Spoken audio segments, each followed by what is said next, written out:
Γεια σας, καλώς ήρθατε στο κανάλι μου. Σήμερα θα φτιάξουμε πασχαλινά κουλουράκια με αμμονία, έτσι, της μαμάς. Συνταγή, τσεκαρισμένη, χρονών, τέλεια. Μην ξεχνάτε να κάνετε κοινοποίηση στα βίντεο μας, να κάνετε γραφούλα στο κανάλι μου. Οτιδήποτε χρειάζεται μπορείτε να δείτε στην ομάδα μας Μαγειρικές Απολαύσεις στο Facebook. Και πάμε τώρα να σας δείξω τη συνταγή, την εκτέλεση και τα υλικά. Θα ξεκινήσουμε. Σε ένα μπολ βάζουμε 4 αυγά,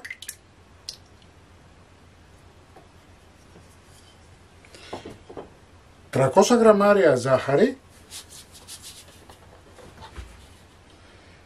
θα χτυπήσουμε και να σπάσουν τα αυγά αλλά και να σπρίσουν λιγάκι, να φύγει αυτή η μυρωδιά του αυγού. Θα βάλουμε 3 βανίλιες,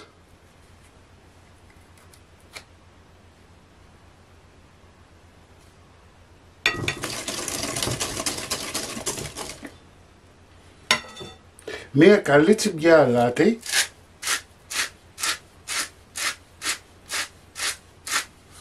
μισό κουταλάκι του γλυκού δηλαδή,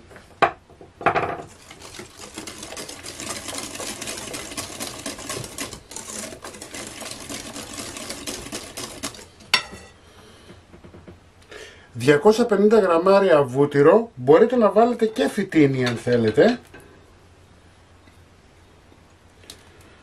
δηλαδή μαγειρικό λίπος,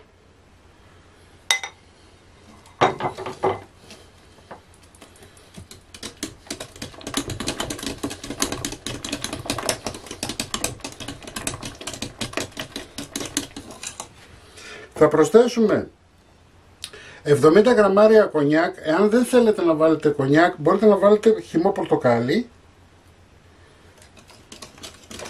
Καλό όμως είναι να μπει το αλκοόλ, έτσι κι αλλιώς το ψήσιμο φεύγει.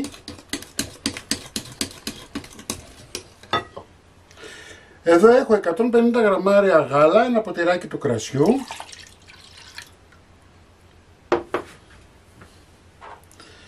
θα βάλω 20 γραμμάρια αμμονία,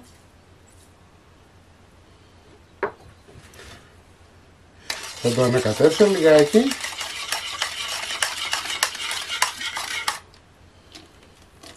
και θα το ρίξω στο μείγμα μου.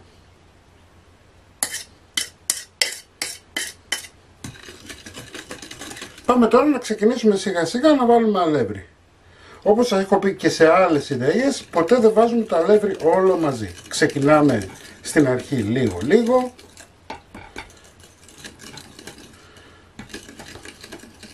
Και επειδή τα άλευρα είναι κάπως αυτό το καιρό, να ξέρετε ότι σε όλες τις συνταγές, μα όλες, μπορεί να χρειαστεί να πάρει 50 λιγότερο, 50 περισσότερο. Εντάξει, είναι ανάλογα τη μάρκα που χρησιμοποιείτε το αλεύρου και ανάλογα την ποιότητα.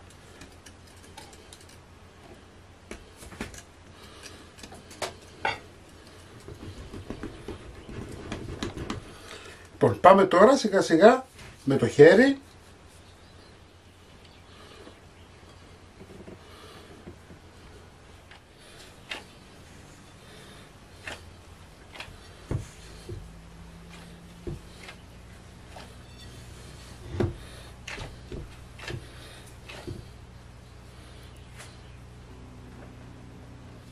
Πάμε να μαζέψουμε λίγο με μία σπάτουλα, να καθαρίσουμε λίγο τα τυχώματα.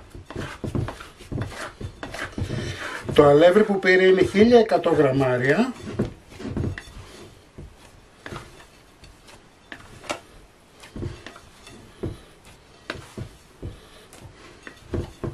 Για να έχουμε μία ζύμη η οποία δεν κολλάει στα χέρια. Εντάξει. Λοιπόν, αφήνουμε τη ζύμη μας ένα τεταρτάκι να ξεκουραστεί και θα ξεκινήσουμε σε λίγο. Αφήσαμε 20 λεπτά και ξεκουραστεί και η ζύμη μας. Βλέπετε έχουμε μία ζύμη η οποία δεν κολλάει στα χέρια, είναι φανταστική στο ζύμωμα. Έτσι, ανοίγουμε και πλέον κάνετε ό,τι σχέδιο θέλετε εσείς. Εντάξει, εγώ φέτος έχω αποφασίσει να τα κάνω κοτσιδάκια. Βουτιούνται πιο εύκολα στο γάλα. Λοιπόν, πάμε.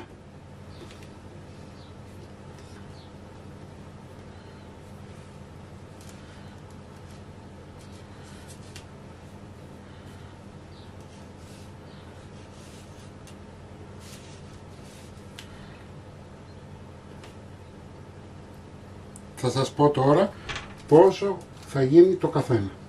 Λοιπόν, 20 γραμμάρια ένα ζυμαράκι. Το ανοίγετε.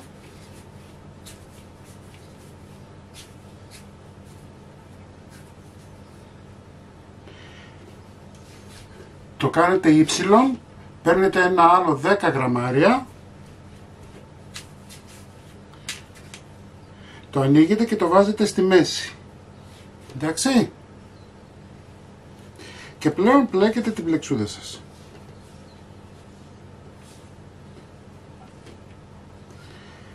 Έχετε ανάψει το φούρνο σας σε 180 βαθμούς αντιστάσεις. Προσοχή, όταν ψήνετε, καλό είναι να αφήσετε ένα παράθυρο ανοιχτό κάτι, γιατί η μυρωδιά της αμμονίας μπορεί να σας ενοχλήσει και δεν υπάρχει λόγος. Μπορεί να μην μυρίζουν τα κουλουράκια, αλλά στο ψήσιμο μυρίζουν. Λοιπόν, η λαμπαρίνα μας πρώτη είναι έτοιμη. Εδώ έχω βάλει ένα αυγό. Θα βάλω ένα σφινάκι νερό. Έτσι, χτυπάω. Ο φούρνος μας έχει ήδη ζεσταθεί και πάμε τώρα να τα αλείψουμε. Θα ψήσουμε 180 βαθμούς αντιστάσεις ή 170 αέρα για 25 περίπου λεπτά. 20-25 είναι ανάλογα τη δύναμη του φούρνου σας. Εντάξει. Λοιπόν, καλό άλυμα να πάει παντού, να μην σας κάνει δάκρυα.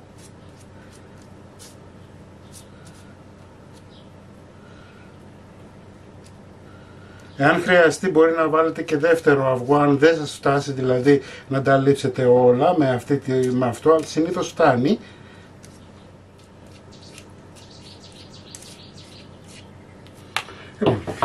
Είμαστε έτοιμοι, πάμε για ψήσιμο. Τα κουλουράκια είναι έτοιμα. Να τα φτιάξετε όλοι, είναι φανταστικά, είναι ένας αφρός. Μην ξεχνάτε να κάνετε κοινοποίησεις στα βίντεο μου, να κάνετε γραφούλα στο κανάλι μου. Οτιδήποτε χρειάζεστε μπορείτε να έρθετε στην ομάδα μας Μαγειρικές Απολαύσεις στο Facebook και εμείς θα τα ξαναπούμε πάλι με ένα επόμενο βίντεο. Γεια και χαρά σας!